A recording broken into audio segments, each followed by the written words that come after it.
고린도전서 15장 1절에서 8절 말씀입니다. 고린도전서 15장 1절에서 8절 말씀입니다. 우리 성경 있으신 분들은 함께 찾아주시고요. 네, 고린도전서 신약입니다. 15장 1절로 8절 말씀입니다. 우리 교회는 하나님 말씀 일어서서 함께 봤는데요. 1절에서 8절까지 한 절씩 교독하고 마지막 8절은 합독해서 하나님 말씀 받도록 하겠습니다. 제가 먼저 읽습니다. 형제들아, 내가 너희에게 전한 복음을 너희에게 알게 하노니 이는 너희가 받은 것이요 또 그 가운데 선 것이라. 너희가 만일 내가 전한 그 말을 굳게 지키고 헛되이 믿지 아니하면 그로 말미암아 구원을 받으리라. 내가 받은 것을 먼저 너희에게 전하였노니 이는 성경대로 그리스도께서 우리 죄를 위하여 죽으시고 장사 지낸 바 되셨다가 성경대로 사흘 만에 다시 살아나서 게바에게 보이시고 후에 12 제자에게와 그 후에 500여 형제에게 일시에 보이셨나니 그 중에 지금까지 대다수는 살아있고 어떤 사람은 잠들었으며 그 후에 야고보에게 보이셨으며 그 후에 모든 사도에게와 함께 읽습니다. 맨 나중에 만삭되지 못하여 난 자 같은 내게도 보이셨느니라.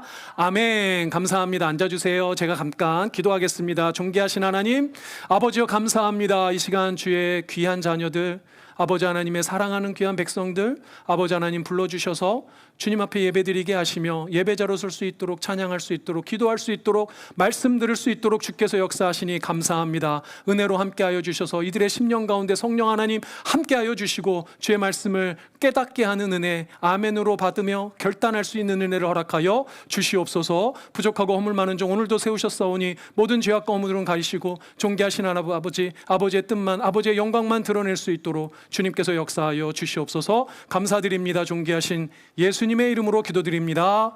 아멘. 아멘. 감사합니다. 우리 좌우 앞뒤로 인사 나누겠습니다. 사랑합니다. 축복합니다. 네, 우리 새로 오신 우리 성도님들 계신데 우리 인사 나누시기 바랍니다. 감사합니다.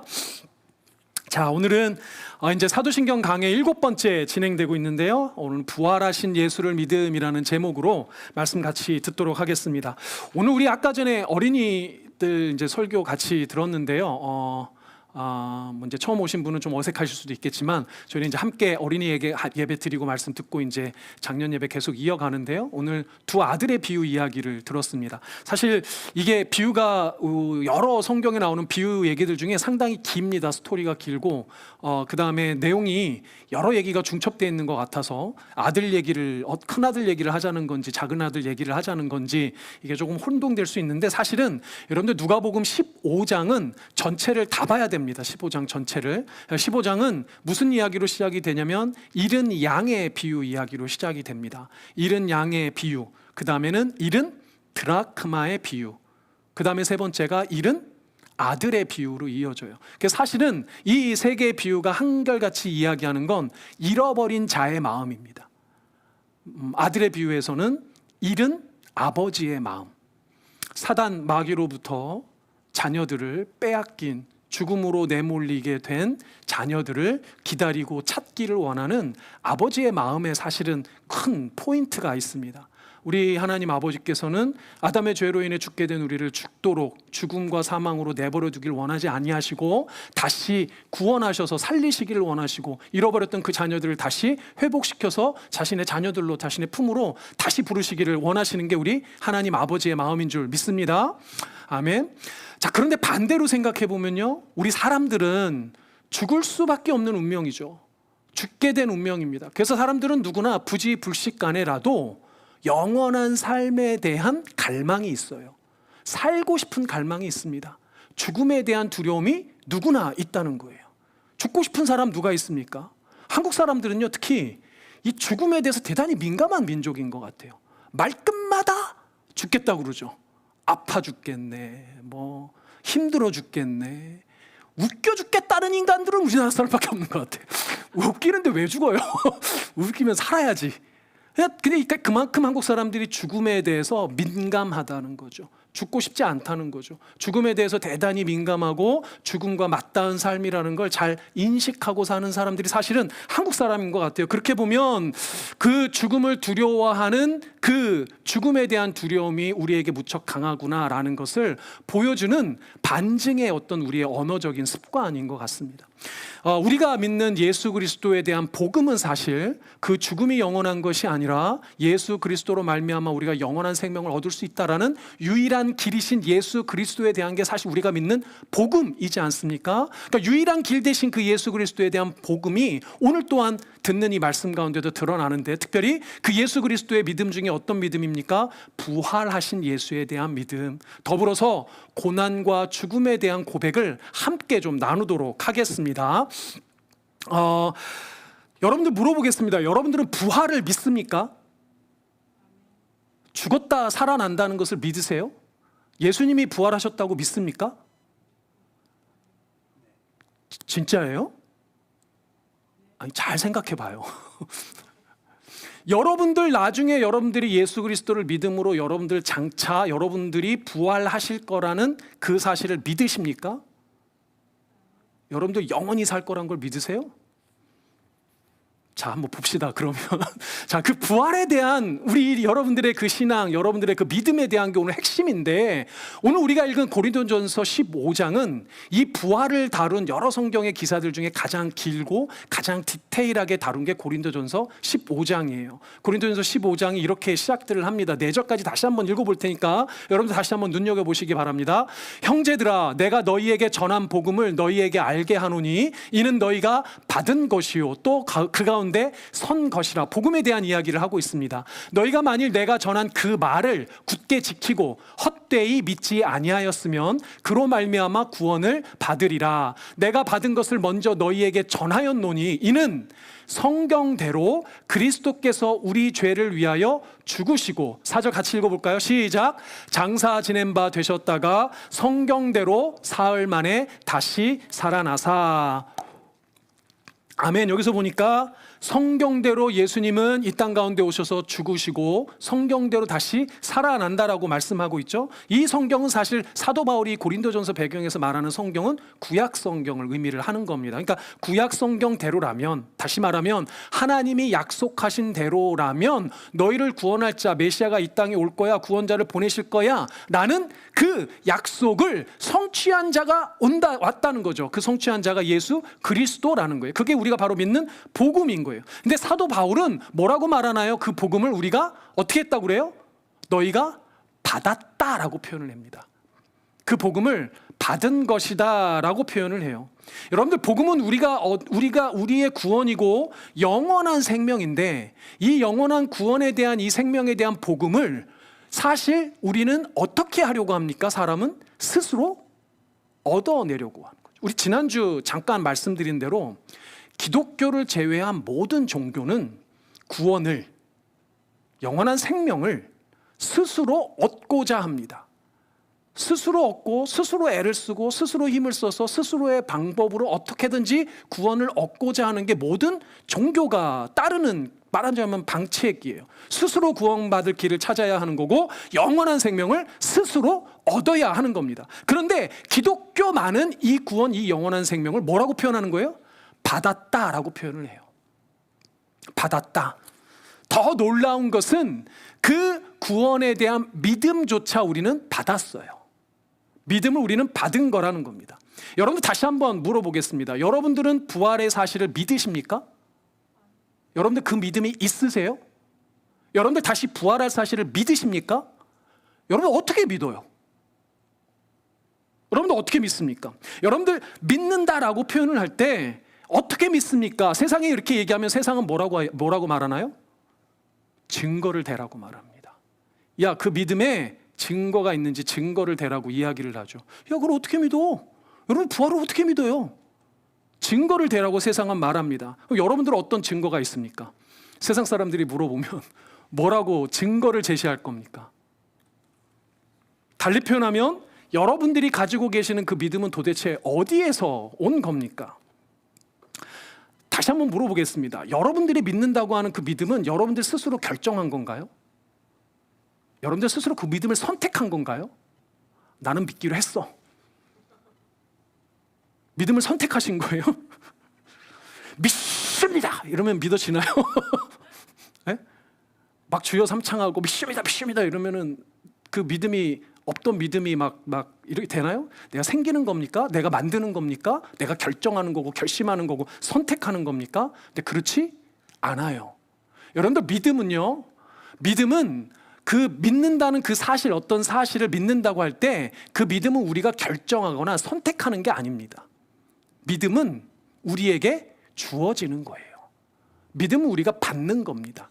달리 표현하면 믿기어지는 거예요. 이렇게 얘기해도 좀 어렵죠. 예를 들어서 좀 설명을 해보겠습니다. 저희 집에 와보신 분 알 텐데요. 저희 집에 현관문 앞에 보면 나무가 한 그루 서 있어요. 나무 한 그루 서 있어요. 저는 저희 집 앞에 나무 한 그루 서 있다는 사실을 믿어요. 믿는다니까요. 어떻게 믿어요? 어떻게 믿습니까? 제가 믿는다는 것을 결심했거나 믿는다는 것을 선택해서 믿는 겁니까? 아니면 집 문을 열고 닫을 때마다 집 앞에 나무가 있다는 사실을 맨날 경험해서 믿는 겁니까? 그거 맨날 경험한 거죠. 거기가 나무가 있다는 사실을 매번 반복해서 경험하니까 그 사실이 나무가 있다는 사실을 경험하니까 믿는 거죠. 그러면 이 믿음은 제가 결정했거나 선택한 것이 아니고 뭐예요? 믿기어진 거죠. 맞죠? 다른 예를 한 가지 더 들어보겠습니다. 저는요, 제 아내를 사랑합니다. 아니, 왜 표정들이 사랑한다니까요. 믿어주세요. 저는 제 아내를 사랑해요. 저는 제가 아내를 사랑한다는 그 사실을 믿습니다. 그럼요, 여러분들 물어볼 겁니다. 어떻게 그 믿음을 보일 거냐는 거죠. 증명할 거냐는 거죠. 첫 번째 예는 쉬워요. 제가 나무를 보여주면 됩니다. 그쵸? 증거를 대! 그러면 나무를 보여주면 돼요. 그런데 두 번째는 좀 쉽지 않습니다. 왜 쉽지 않아요? 사랑이라는 건 보이지 않아요. 이건 물질적인 게 아니잖아요. 제 아내가 저를 사랑한다는 사실을 어떻게 보이겠습니까? 이거는 불가능한 거예요. 그렇다면 이 믿음이, 제가 가지고 있는 이 믿음, 아내가 저를 사랑한다라는 그 믿음이 진짜라는 사실을 어떻게 알 수 있고 어떻게 굳이 표현하면 증명할 수 있을까요? 이렇게 하면 됩니다. 한번 잘 들어보세요. 좀 어렵습니다. 잘 한번 들어보세요. 제 아내가 만약에 저를 사랑하지 않는다면 이라고 전제를 둡시다. 사실은 사랑하지 않아요. 저 혼자 믿는 거예요. 이해되시죠? 무슨 말인지? 이 정도는 되실 거라 믿습니다. 자, 제 아내는 사실은 저는 사랑하지 않아요. 저만 믿는 거예요. 그렇죠? 저는 믿습니다 하고 믿는 거예요. 저는 결정했어요. 저는 선택했어요. 제 아내가 저를 사랑한다는 사실을, 그걸 믿기로 결정을 했어요. 근데 사실은 사랑하지 않아요. 그러면 저 혼자 뭐 하고 있는 겁니까? 착각하고 있는 거죠. 좋게 말하면 착각하고 있는 거고, 나쁘게 말하면 제정신이 아닌 거죠. 미친 거죠. 저 혼자 믿고 아내한테 강요하는 겁니다. 야, 나는 믿는다니까 네가 나를 사랑한다는 걸. 그러니까 너는 나를 사랑해야 돼. 어우, 소름 돋죠? 자, 이러면 흔히 얘기하는 뭐가 되는 건가요? 스토커가 되는 거고 가스라이팅 하는 거고, 그렇죠? 그러니까 제 아내가 저를 사랑하지 않는데도 불구하고 제가 사랑한다고 믿고 그 믿음을 확신을 하고 그 믿음대로 아내에게 강요한다면 제가 미친 거죠. 제가 제정신이 아닌 겁니다. 돌아버린 사람입니다. 그러면 물어보겠습니다. 저는 미친 사람인가요? 여러분들 보시기에 제가 미쳤어요? 잘 생각해 보세요. 여러분들 제가 대단히 비상식적인 사람이고 비합리적인 사람이고 아주 뭐 미친 놈입니까? 여러분, 저희 나름 조금 이렇게 좀 정상적으로 살아가는 나름 공부도 조금 했고 그렇잖아요? 자, 그러면 여러분, 저는 미치지 않았어요. 제가 미치지 않았다는 건 제 믿음이 틀리지 않았다는 겁니다. 제 믿음이 틀리지 않았다는 건 아내가 저를 사랑한다는 사실이 분명하다는 거예요. 역으로 거슬러 올라가면. 대단히 쉬운 예로 표현하려고 애를 썼지만 논리가 생각보다 쉬운 논리는 아닙니다. 그러나 이게 그동안 우리의 믿음을 증거하고 증명해왔던 수많은 실학자들의 방법을 여러분들에게 설명해 드린 거예요. 여러분, 사랑은 보이지 않습니다. 근데 제 아내가 저를 사랑한다는 사실을 저는 어떻게 알게 되고 믿게 되었을까요? 반복해서 그 사랑을 경험했기 때문이에요. 아내가 저를 사랑한다는 사실을 경험했기 때문입니다. 여러분들은 잘 모르지만 저는 알죠. 아내가 저를 사랑한다는 사실을 20년 넘는 세월 동안 살아오면서 그 사랑을 자꾸 반복해서 경험해 왔기 때문에 아내가 저를 사랑한다는 사실을 저는 알고 믿는 겁니다. 제가 제정신인 이상 이 믿음은 사실이며 제가 믿고 있는 그 사실, 그 사랑도 사실이라는 게 분명하다는 거예요. 그러니까 사랑하는 여러분들, 반복적으로 경험하고 반복적으로 그걸 확인하게 되면 물리적인 증거가 없더라도 그게 진짜라는 것을 우리는 믿을 수 있다는 거예요.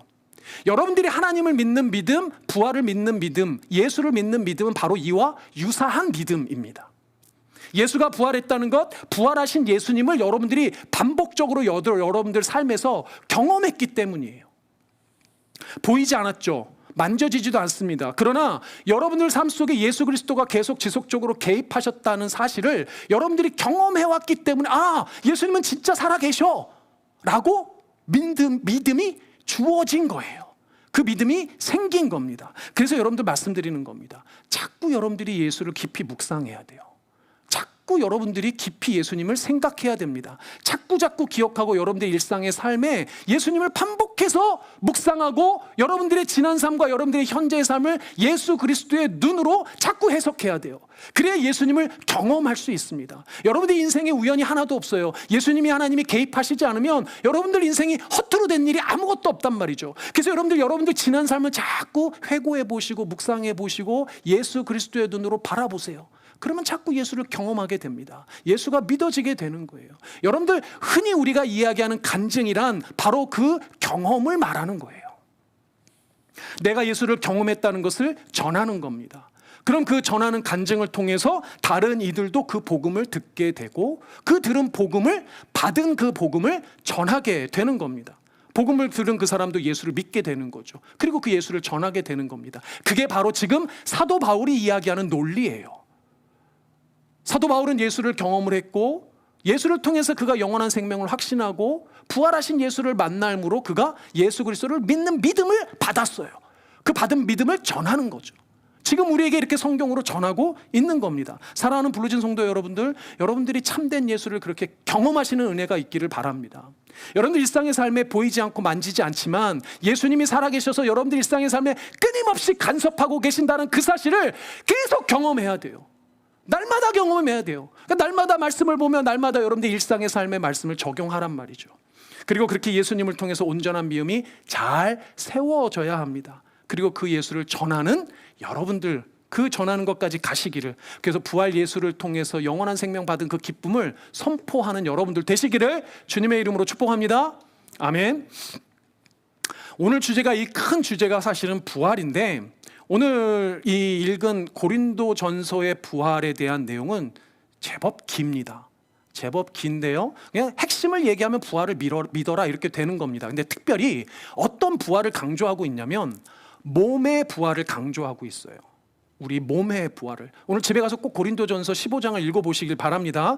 역사적으로 부활에 대한 오해가 많이 있었습니다. 부활 자체를 믿지 않는 건 뭐 당연하고요. 부활을 믿었는데 이상하게 믿는 사람도 많았습니다. 근데 왜 이상하게 믿냐면 몸에 대한 오해가 있었기 때문에 그래요. 우리 크리스찬들이 많이 오해하고 있는 것 중에 하나가 역시 몸에 대한 겁니다. 우리 사람은 전인적인 존재인데 어떻게 전인적인 존재라고 말하냐면 영과 육이 하나가 된 전인적인 존재예요. 그러니까 우리가 영에 대한 이야기를 많이 하지만 육에 대한 이해, 몸에 대한 이해가 건강하지 않고 균형 잡히지 않으면 헛되고 이상한 쪽으로 갈 수 있다는 거죠. 대표적인 게 부활에 대한 오해입니다. 사랑하는 여러분들, 성경은 예수님이 영으로만이 아니라 몸으로도 부활했다, 즉 영과 육의 완전한 부활을 하셨다고 기록하고 있어요. 그러니 우리가 믿는 예수님의 부활은 곧 몸의 죽음과 부활을 다 믿는 겁니다. 이게 고린도 교회에 대단히 중요했어요. 그래서 사도 바울이 고린도전서 이렇게 강조하고 있는 겁니다. 이유가 이렇게 됩니다. 고린도라는 지역이 어디에 있었냐면 여러분들 지금의 그리스 반도 있죠? 그리스 반도의 제일 아랫부분에 해변에 위치하고 있었어요. 항구 도시였습니다. 항구 도시였는데 아주 큰 항구였어요. 지금으로 말하면 그 에게해를 중심으로 동서의 무역을 조절했었던 아주 큰 항구였습니다. 여러분들 우리 에베소서 다루면서 에베소 도시를 이야기했잖아요. 에베소는 어디에 있었습니까? 소아시아 지역, 지금의 터키 지역. 그러니까 팔레스타인과 연결되어 있는, 굳이 표현하면 동양 지역이죠. 동양에 있었던 주요 무역항이었어요. 근데 고린도는 굳이 말하면 유럽의 끝자락에 서양의 마지막 부분에 있는 항구였습니다. 어마어마하게 크게 번창했다고 그래요. 아주 무역이 성행했고 상업이 성행했고 많은 외국인들이 들락날락했죠. 근데 여러분들 에베소에서도 다룬 것처럼, 에베소 도시에서도 본 것처럼 고린도 도시도 그러니까 당연히 어땠겠습니까? 돈이 많았어요. 풍요로웠습니다. 사람들이 많이 모였고 외국의 문물이 많이 들어오니까, 외국의 문물과 문화가 들어왔다라는 건 많은 종교도 번성했다는 거예요. 이게 다양했다라는 게 사실은 혼잡했다는 것이고 혼탁했다는 겁니다. 그래서 고린도에도 많은 우상들이 있었습니다. 12개의 신전이 있었는데요.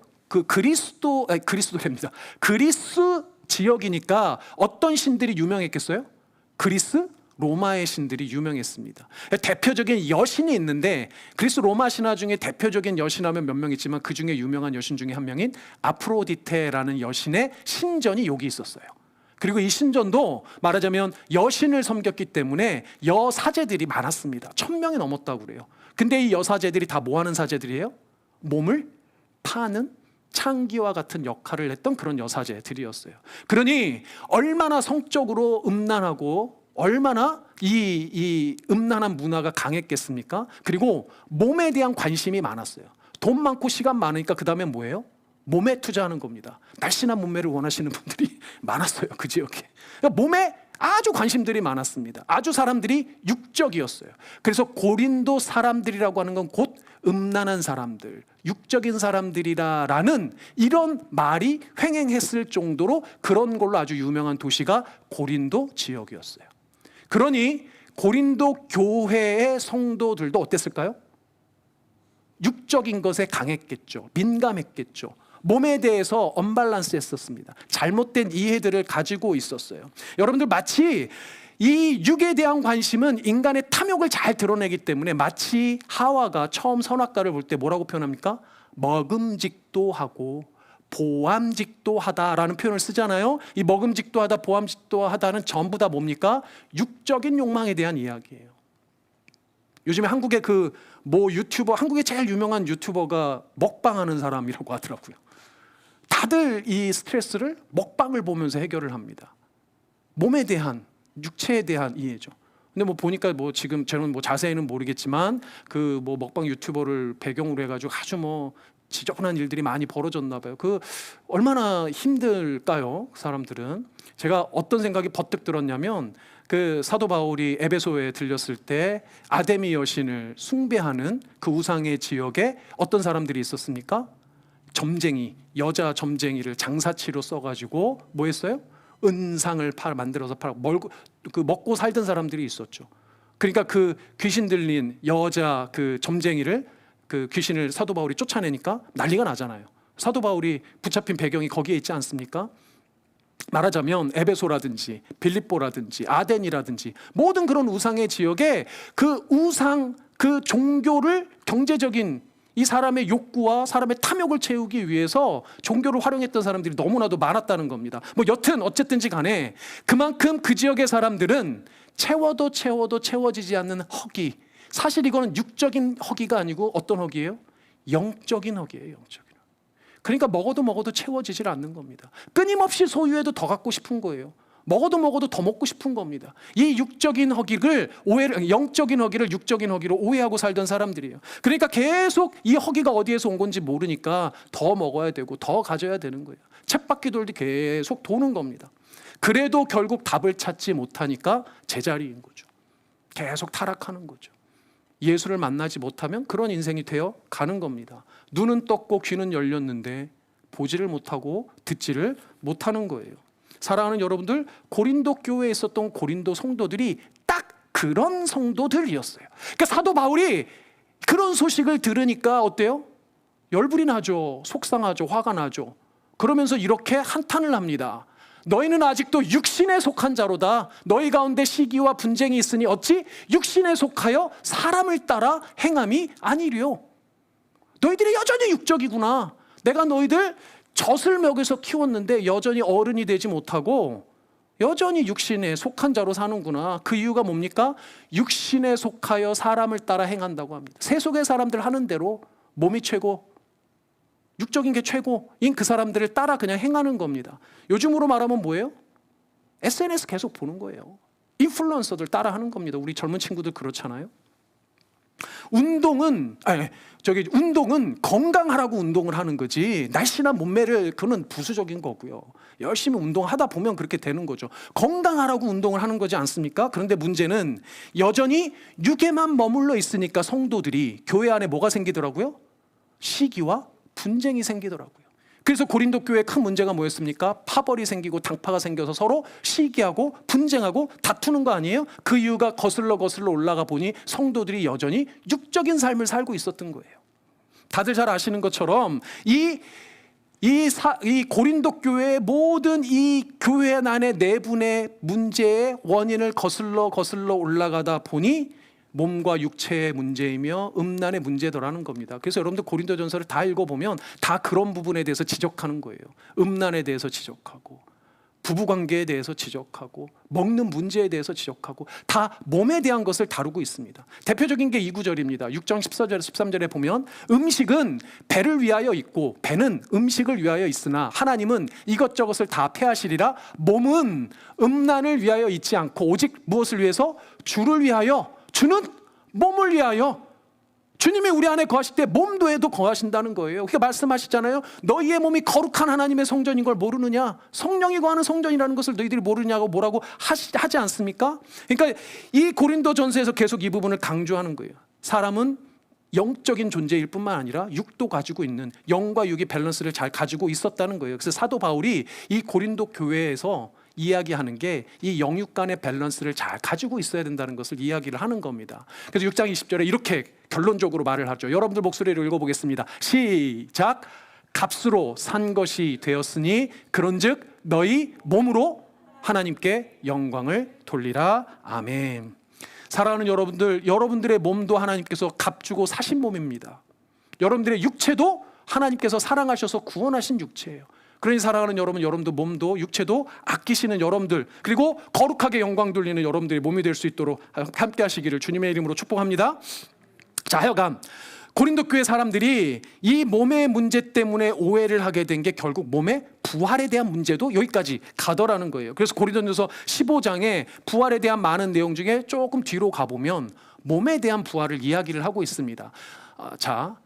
고린도전서 15장 42절입니다. 죽은 자의 부활도 그와 같으니 썩을 것으로 심고 썩지 아니할 것으로 다시 살아나며, 욕된 것으로 심고 영광스러운 것으로 다시 살아나며, 약한 것으로 심고 강한 것으로 다시 살아나며. 44절 여러분들 같이 읽어보겠습니다. 시작.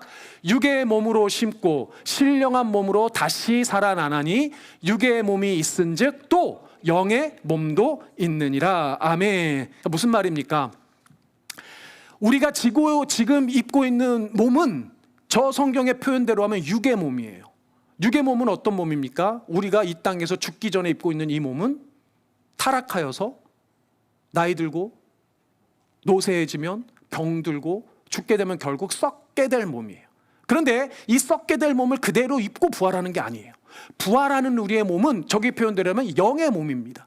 그래서 부활한 우리의 몸은 썩지 않아요. 병들지 않아요.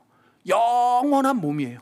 그러니 사실 지금 우리가 이해하는 이 몸하고는 다른 몸이죠. 그러나 몸으로 다시 부활은 한다는 거예요. 그러니까 이 몸에 대한 이해를 돕기 위해서 이렇게 말을 하는 겁니다. 사실 이 부분에 대한, 이 몸에 대한 이해를 가장 적실하게 보여주시는 게 누구냐면 바로 부활하신 예수님이에요. 그래서 예수님이 부활하셨는데 몸도 부활하셨단 말이에요. 영으로만 부활하신 게 아니란 말이에요. 그래서 그 부활하신 예수님이 제자들한테 나타나셨을 때 조금 특별한 장면들이 등장을 합니다. 요한복음을 보겠습니다. 요한복음 20장 19절에 보면 예수님께서 부활하셔서 제자들에게 나타나십니다. 이날 곧 안식 후 첫날 저녁 때 제자들이 유대인들을 두려워하여 모인 곳에 문들을 닫았더니 예수께서 오사 가운데 서서 이르시되 너희에게 평강이 있을지어다. 저기 분명히 뭐라고 기록되어 있죠? 문들을 닫았다라고 기록이 되어 있습니다.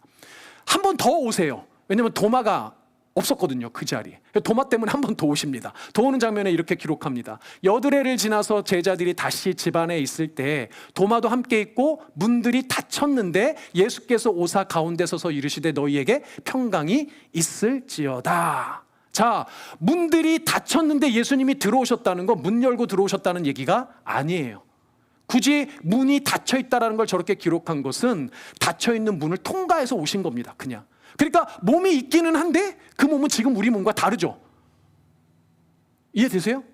그러면 영적인 존재 아닌가요? 목사님이 그냥 형체만 좀 있고 저거 진짜 몸 아닌 거 아닐까요? 진짜 만져지는 물질적인 몸인가요? 라고 질문할 수 있잖아요. 그 질문을 가지고 있었던 게 누구냐면 도마였어요. 그랬더니 도마에게 이렇게 보이시죠?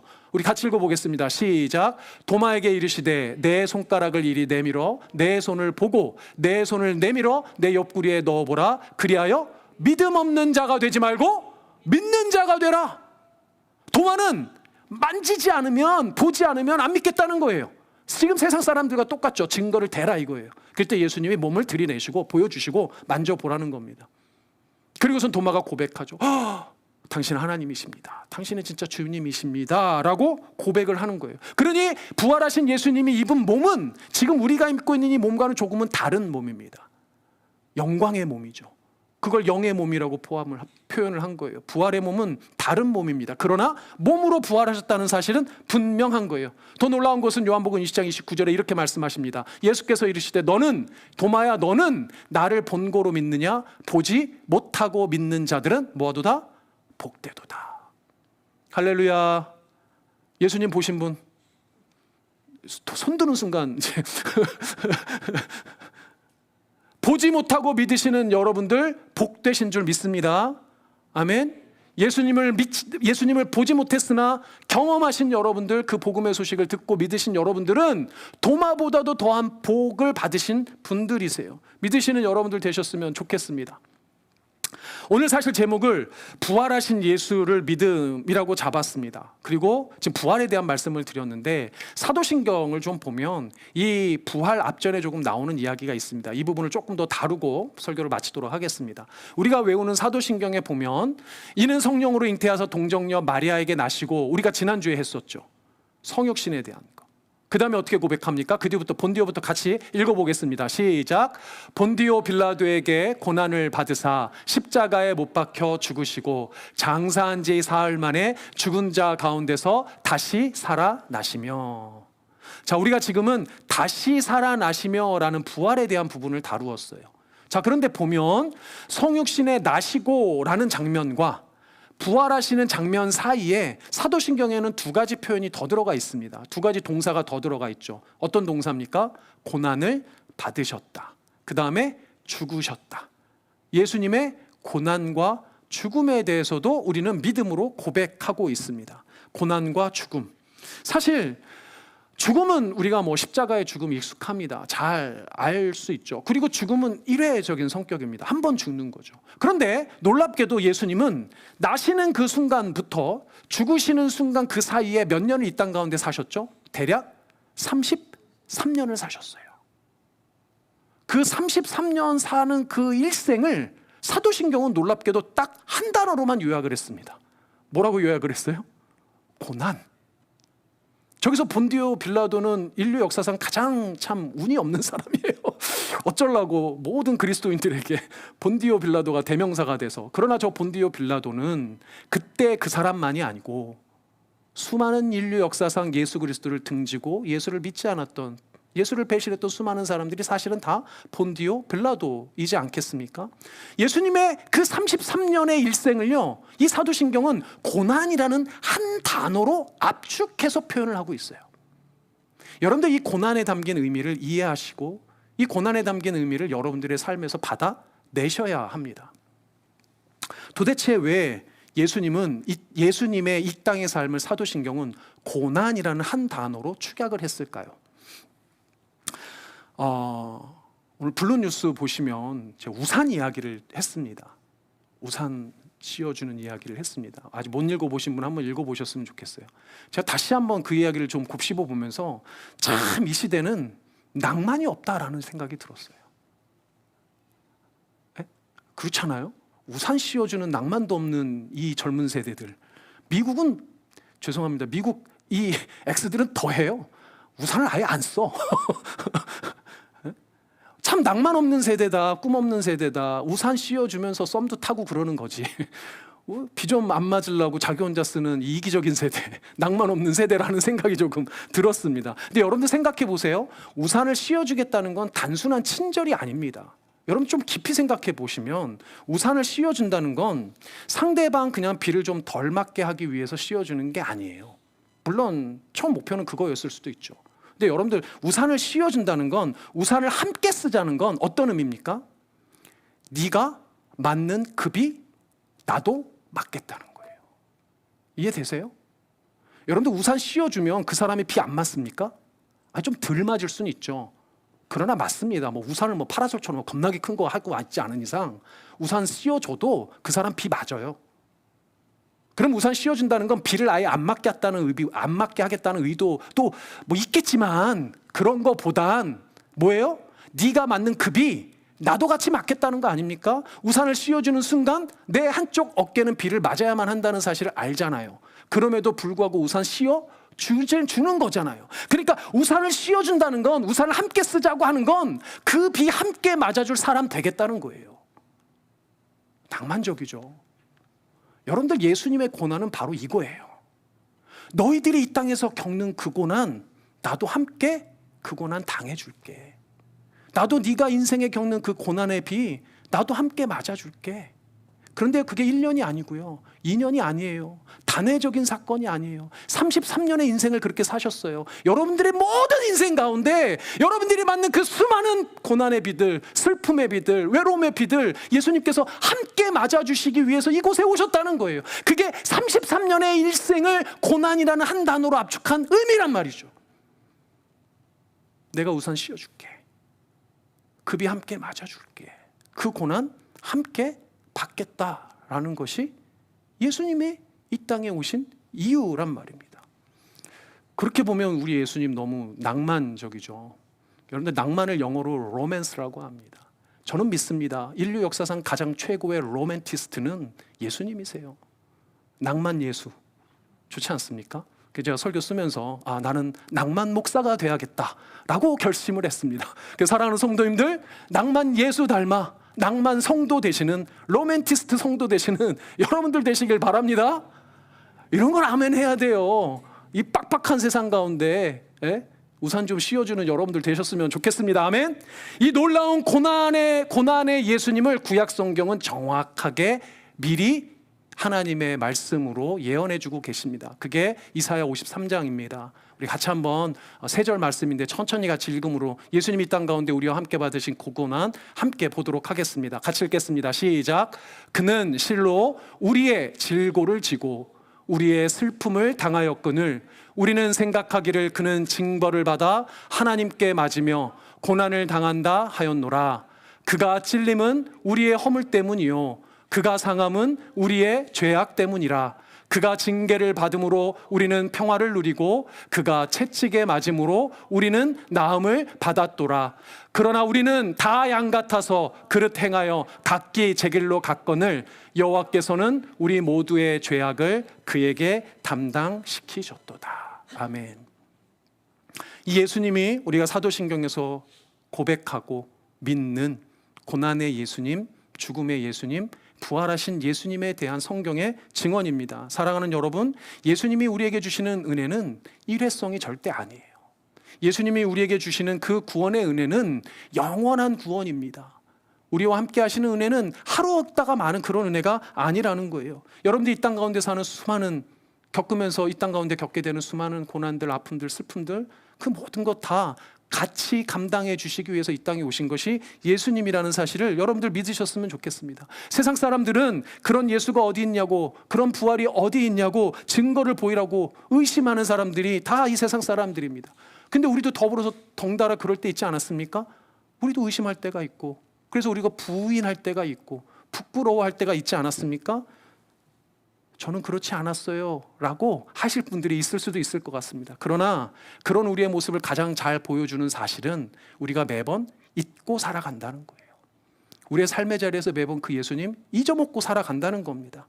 마치 옆에 예수님 없는 것처럼 살아가는 게 우리의 일상이지 않습니까? 그러다 보니 처음 말씀드린 대로 예수에 대한 그 믿음이 연약해질 수밖에 없는 거예요. 매일매일 경험해야 되는데, 그래야 그 믿음이 강해지고 그 믿음이 온전해지는데, 매일매일 묵상하지 않으니까, 매일매일 예수님 생각하지 않으니까, 예수님을 우리 삶에서 경험하지 않으니까 예수님에 대한 우리의 믿음도 연약해지는 겁니다. 그래서 사랑하는 여러분, 저희 집 앞에 나무 한 그루가 잘 서 있는 것처럼 예수 그리스도도 늘 여러분들 곁에 서 있다는 것을 믿으시는 여러분들 되셨으면 좋겠습니다. 여러분들 그 고난의 비를 함께 막기 위해 우산 씌워주시는 그 예수님과 함께 낭만적인 하루, 일주일 보내시는 여러분들 되시기를 주님의 이름으로 축복합니다.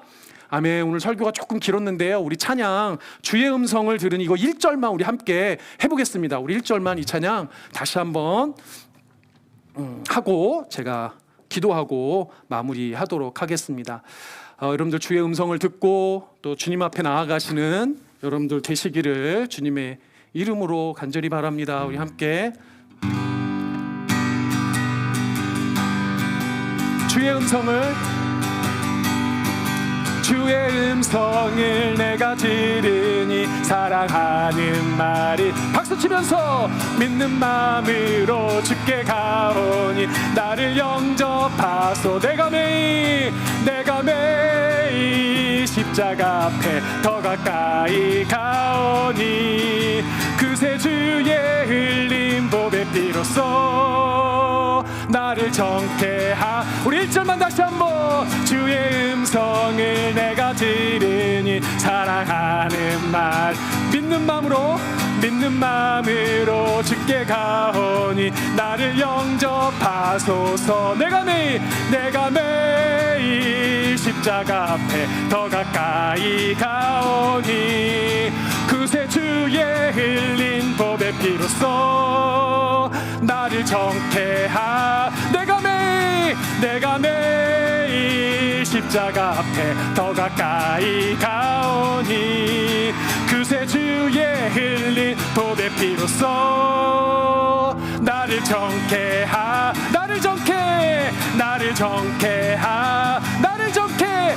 나를 정케하소서.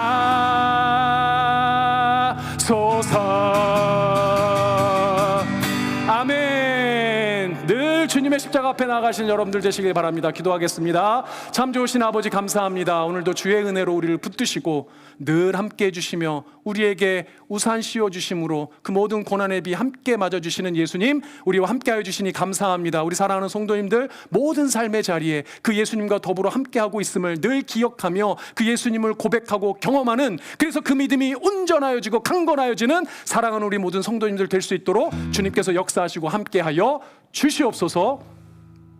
지금은 우리를 구원하여 주신 예수 그리스도의 은혜와 아버지 하나님의 사랑과 성령 하나님의 교통하심이 우리와 늘 함께하여 주시며 모든 고난의 비 함께 맞아주시되 죽으시고 부활하시기까지 우리의 영원한 생명을 담보하여 주신 그 예수 그리스도 온전한 믿음으로 붙들길 소망하고 작정하는 우리 사랑하는 부르진 하나님께 모든 성도님들 머리 위에와 이들의 가정과 일생 위에 먼 타지에 나가 있는 가족들에게까지 지금으로부터 영원토록 함께 있을지어다. 아멘.